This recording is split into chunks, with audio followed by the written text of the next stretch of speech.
안타깝게도 이 나라에는 법이 모두 무너졌습니다. 전형적인 가해자 피해자 바꿔치기입니다. 이 사건은 분명히 군사반란 수괴 혐의가 윤석열에 대해서 적용이 돼야 되고, 군사반란 수괴에 대해서는 사형밖에 법정형이 없습니다. 박세영 검찰이 이거를 교묘하게 내란죄로 기소했다. 윤석열이 내란을 일으킨 건 불과 유튜브 때문이 아닙니다.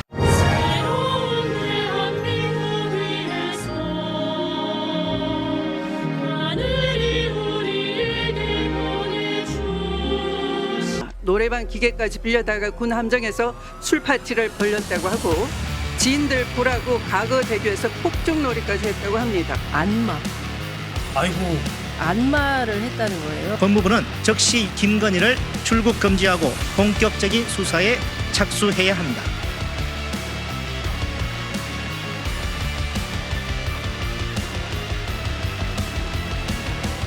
안녕하세요. 논설의 이재성입니다. 드디어 내란 우두머리가 체포됐습니다. 알터리가 빠진 느낌입니다. 윤석열은 사실상 내전을 획책했습니다. 무력으로 국회와 선관위를 비롯한 헌법기관을 장악하려 했던 행위 자체도 역사에 남을 중죄인데, 법원이 발부한 영장을 거부하며 법치주의를 유린하는 폐악질로 나라의 존립 기반 자체를 위태롭게 했습니다. 명령에 따를 수밖에 없는 무고한 경호처 직원들을 앞세워 대통령 관저를 요새화하고 지지자들을 선동해 분열과 충돌을 부추겼습니다. 국회 탄핵 소추 이후 내란 우두머리 윤석열이 벌인 작태는 우리 공동체에 이미 큰 상처를 남겼습니다. 이제 우리는 공화국의 역적이 남긴 더러운 유산을 치우는데 총력을 기울여야 합니다. 법꾸라지들이 가장 잘하는 짓이 가해자 피해자 바꿔치기입니다. 법을 모르는 일반인들을 상대로 현란한 법기술을 부리는 건데요. 정신 차려보면 가해자 피해자가 바뀌어 있습니다. 지금 윤석열이 그러고 있습니다. 자신을 법의 피해자라고 규정하고 있습니다. 16일엔 자신을 체포한 고위공직자범죄수사처와 경찰청 국가수사본부를 내란 혐의로 고발했습니다. 전형적인 가해자 피해자 바꿔치기입니다. 체포 당일 공개한 영상에서는 이렇게 말했습니다. 안타깝게도 이 나라에는 법이 모두 무너졌습니다.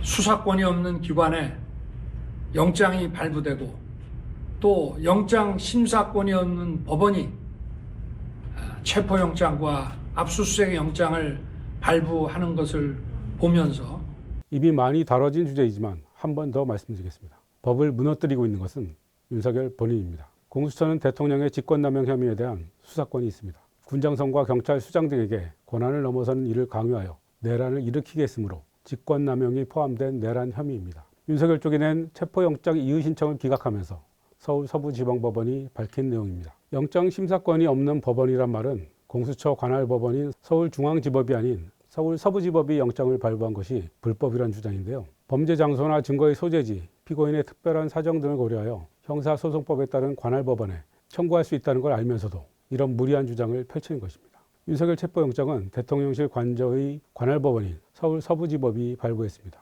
무엇보다 영장은 법원의 발부 자체로 법적 효력을 갖는 것이어서 영장 자체의 적법성을 따지는 일은 불가능합니다.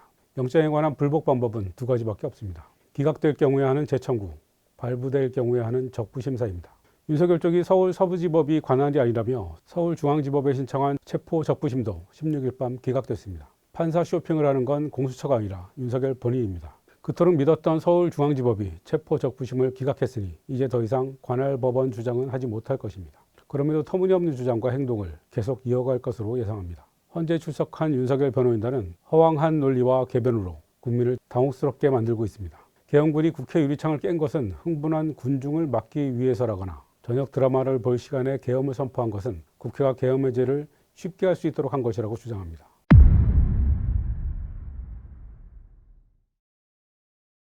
공수처와 검찰, 경찰이 필요한 수사를 거의 다 끝낸 상태라 내란 특검이 출범한다고 해도 할 일이 별로 없지 않겠느냐는 주장이 있는데요. 이 역시 내란 사태를 축소하려는 의도가 있는 주장입니다. 윤석열 체포 이후에도 국회 국정조사 등을 통해 계엄에 관한 새로운 사실이 계속 드러나고 있습니다. 계엄 당일 수만 발의 탄약과 수류탄 등을 실제로 꺼내 트럭으로 수송했다는 사실이 교통 CCTV 등을 통해 확인됐고, 이상민 전 행정안전부 장관이 한겨레 등 비판 언론의 단전단수를 소방청장에게 지시한 사실도 드러났습니다. 기관총을 휴대하고 대통령 관저를 순찰하라는 지시는 윤석열 본인이 직접 한 것이라는 보도도 나왔습니다. 북파공작원 HID를 동원해 소요를 일으키고 정치인들을 수장시키려고 했던 노상원 전 정보사령관의 수천 메모, 북한을 자극해 전쟁을 일으키려고 했던 계획 등 1년 이상 동안 계엄을 준비한 전모를 밝히려면 아직 멀었습니다. 검찰의 축소 수사 의혹도 제기됐습니다. 박은정 조국혁신당 의원은 계엄 사태 이후 초창기부터 군 형법상 반란 혐의를 적용해야 한다고 주장해 왔는데요. 이 사건은 분명히 군사반란 수괴 혐의가 윤석열에 대해서 적용이 돼야 되고 군사반란 수괴에 대해서는 사형밖에 법정형이 없습니다. 형법상 내란 수괴의 법정형은 사형 또는 무기징역인데 군 형법상 반란은 사형밖에 없습니다. 군 형법이 훨씬 무거운 처벌입니다. 그런데 검찰은 김영현 전 국방부 장관 등 군 관계자들을 기소하면서 형법상 내란 및 직권남용 혐의만 적용했습니다. 이렇게 되면 윤석열에게도 군 형법을 적용할 수 없습니다. 군 법무관 출신 김경호 변호사는 검찰이 형량을 줄여주려고 일부러 군 형법을 적용하지 않은 것 아니냐고 지적합니다. 군인인 지금 여인영, 박안수, 또 곽종근, 이진우 모두 신병을 박세영 검찰이 확보하고 기소 자체를 형법 내란죄로 기소했지만 잘못 기소된 거다. 군인이고 군형법 그대로 적용되고 병기 휴대했고 이거를 교묘하게 내란죄로 기소했다. 특검은 이 부분을 사실관계는 동일하고 법조 적용만 바꾸면 되기 때문에 공장 변경으로 가능하다. 특검이 출범해서 사건을 다시 살펴보면서 군형법 적용을 검토해야 할 것 같습니다. 민간인에게도 군형법을 적용할 수 있다는 것은 민간인 신분이었던 김관진 전 국방부 장관의 사이버 사령부 댓글 사건 대법원 판례로 확정된 바 있습니다.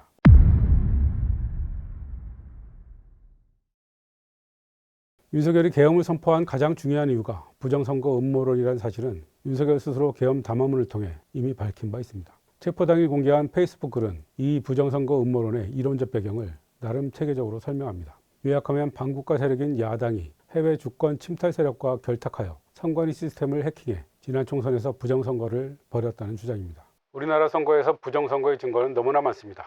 이를 가능하게 하는 선관위의 엉터리 시스템도 다 드러났습니다. 정말 증거가 있다면 수족처럼 말 잘 듣던 검찰을 시켜서 수사를 했으면 될 일 아닙니까? 하지만 그렇게 하지 못했죠. 이 주장이 워낙 터무니없다는 걸 본인도 잘 알기에 입안이 혀처럼 굴던 검찰에도 시키지 못한 것 아닐까요? 검찰에 시켰는데 말을 듣지 않았을지도 모를 일입니다. 그래서 계엄을 선포하고 선관위 직원들을 인질 납치하듯 두건 씌워서 수방사 지하 벙커로 데려가 야구 방망이와 작두형 재단기로 위협해 부정선거 사건을 조작하려 했던 것입니다. 그렇게 해서 지난 총선을 무효화하고 전두환의 국보위 같은 비상입법기구를 설치하려 했던 것입니다. 법에 따라 이루어지는 수사와 법원의 영장을 거부하는 등 법치를 부정하는 것도 모자라 선거관리 시스템도 부정합니다. 이른 민주주의의 두 가지 기둥을 모두 부정하는 것입니다. 민주주의를 부정하고 독재로 나아가려 했던 증거입니다.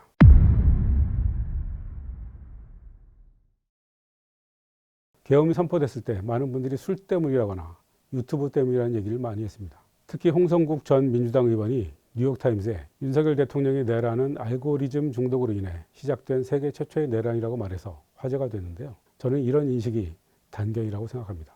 윤석열이 내란을 일으킨 건 술과 유튜브 때문이 아닙니다. 본인과 아내의 범죄를 영원히 덮을 해결책을 극우 유튜브의 부정선거 음모론에서 찾은 것뿐입니다. 윤석열 본인의 범죄 의혹은 해병대 최상병 사망 사건 및 임성근 사당장 구명 로비 의혹과 부산저축은행 부실대출 봐주기 수사 의혹 등이 있죠. 김건희 씨는 검찰이 무혐의로 덮은 도이치모터스 주가 조작 사건만이 아니라 양평 공흥지구 개발 특혜 의혹, 양평 고속도로 노선 변경 특혜 의혹 등 진실이 밝혀지지 않은 비리 의혹이 질비합니다. 집권 이후 부부가 함께 쌓아놓은 의혹들도 산더미입니다. 대통령실 이전 및 관조공사 특혜 의혹을 비롯해 계엄 직전까지 나라를 뒤흔들었던 이른바 명태균 게이트까지 수사가 본격적으로 시작되면 도저히 대통령직을 유지할 수 없는 핵폭탄급 사건들입니다. 저는 부정선거 음모론이 사실상 핑계에 불과하다고 생각합니다. 윤석열이 유튜브에서 주장하는 부정선거 음모론을 맹신하게 된 이유는 뇌가 썩어서가 아니라 그것이 계엄령을 선포할 수 있는 명분이자 수단이라고 봤기 때문입니다. 자신들의 범죄가 드러나는 걸 막을 수 있는 유일한 방법은 계엄령 선포를 통한 장기 집권밖에 없다고 본 것입니다.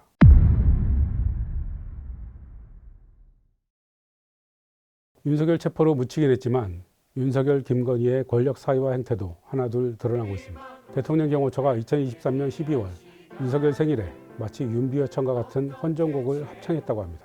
당시 거제 저도에 머물렀는데 김건희 여사가 군 함정을 불러서 지인들과 해상 술 파티를 열었다는 의혹입니다. 노래방 기계까지 빌려다가 군 함정에서 술 파티를 벌였다고 하고 지인들 보라고 가거대교에서 폭죽놀이까지 했다고 합니다. 그게 끝이 아니라 안마. 아이고. 안마를 했다는 거예요. 윤석열 상대로 경호관들이 안마를 했는데 역술을 대통령실 행정관으로 채용했다는 보도도 나왔습니다. 대통령 부부와 대통령실 직원들의 궁합을 봤다는 겁니다. 최근 뉴스타파가 명태균 게이트를 수사 중인 검찰이 확보한 명 씨의 텔레그램 및 카카오톡 대화 내용을 잇따라 보도하고 있는데요. 이걸 보면 대선 후보도 김건희였고 대통령도 김건희였다는 그동안의 추정이 거의 사실로 입증됩니다. 조국 혁신당은 김건희를 즉각 출국 금지해야 한다고 주장했습니다. 무더기로 쌓여있는 의혹에 더해 내란 연루 가능성이 큰 상태이므로 신속히 출국 금지하고 되도록 빨리 수사해야 합니다.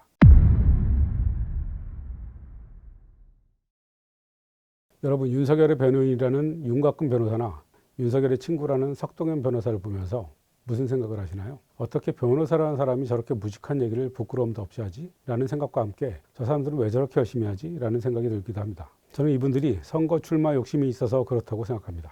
여러분, 박근혜 전 대통령 변호인이었던 유영하 변호사 기억하시죠? 지난 탄핵 국면에서 어느 날 갑자기 박근혜 변호인이라며 나타나 아무 말이나 해대던 바로 그 변호사 말입니다.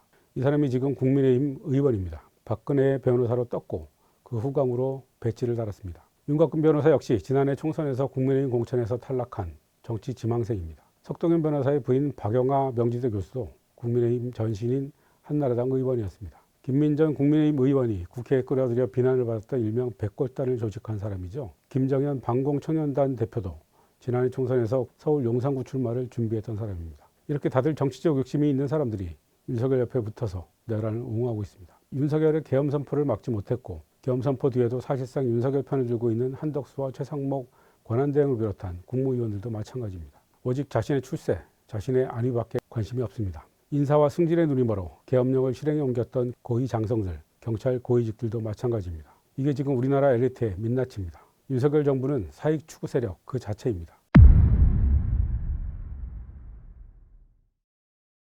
윤석열 구속에 반대한다며 관저 앞에 몰려갔던 국민의힘 의원들도 마찬가지입니다. 헌정이 무너지고 국가 신인도가 떨어지고 경제가 폭망해도 관심이 없습니다. 오로지 자신들의 재산에만 관심이 있습니다. 그래서 일단 목소리가 큰 극우 지지자들에게 잘 보이려고 윤석열을 옹호하고 있는 겁니다. 경호처 직원들의 슬기로운 명령 거부로 일단 큰 고비는 넘겼지만 정치적 내전은 계속되고 있습니다. 헌법을 부정하고 법치를 무시하는 내란 세력이 국회 안에 있습니다. 그것도 제2의 정당이자 현재 여당입니다. 저는 이것이 윤석열이 벌인 일 중 가장 용서받지 못할 죄악이라고 생각합니다. 정말 큰일입니다. 국민의힘은 16일 공수처를 항의 방문했습니다.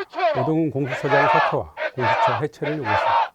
영장 자체가 수사권이 없는, 내란죄에 대한 수사권이 없는 공수처가 받은 영장이기 때문에 영장 자체가 불법이고 무효입니다. 젊은 소장파 의원이라는 김용태 국민의힘 비상대책위원조차 이렇게 말합니다. 우리는 계엄 선포의 배경이 되었던 선거 관리의 의혹에 대해서도 공개적인 논의가 이루어지도록 장을 마련해야 합니다. 다음 정부는 이렇게 민주주의 시스템을 부정하는 국회의원들과 국정을 논의해야 합니다. 헌법과 정당한 법 집행조차 정쟁화시켜서 정치에 활용하는 반민주 세력과 대화가 가능할까요? 이들 내란 세력의 주장을 하나의 의견으로 존중해야 하는 걸까요? 정진석 대통령 비서실장이 국가원수를 남미 깽단 다루듯 한다고 비판했죠. 법원의 영장을 거부하며 총이 안 되면 칼로라며 깽단처럼 저항했던 게 누구인가요? 먼저 깽단처럼 행동한 것은 윤석열입니다. 내란 세력의 기적의 논리를 따라가다 보면 어느새 무엇이 정이고 무엇이 불의인지조차 헷갈리는 상황이 돼버립니다. 정의의 기준을 망가뜨려 진영 논리만 남게 하고 정치하는 놈들은 다 똑같은 놈들이라고 정치 혐오를 조장하는 것, 그런 지리멸렬과 무관심을 이용해 권력을 누리는 것이 탐욕으로 가득한 우파 엘리트와 지배 세력이 바라는 것입니다. 2024년 노벨 경제학상을 받은 데런 에스모글루의 책 국가는 왜 실패하는가는 공화주의 일대 잘 나가던 경제가 어떻게 폭망하는지 보여줍니다. 바로 지배 세력이 탐욕에 젖어 부와 권력을 독점할 때입니다. 로마가 그랬고 베네치아가 그랬습니다. 이 책이 주는 가장 강력한 교훈은 민주주의가 밥 먹여준다는 사실입니다. 반민주주의, 반헌법주의 괴물들과 단호하게 싸워야 합니다. 지금까지 논설이었습니다.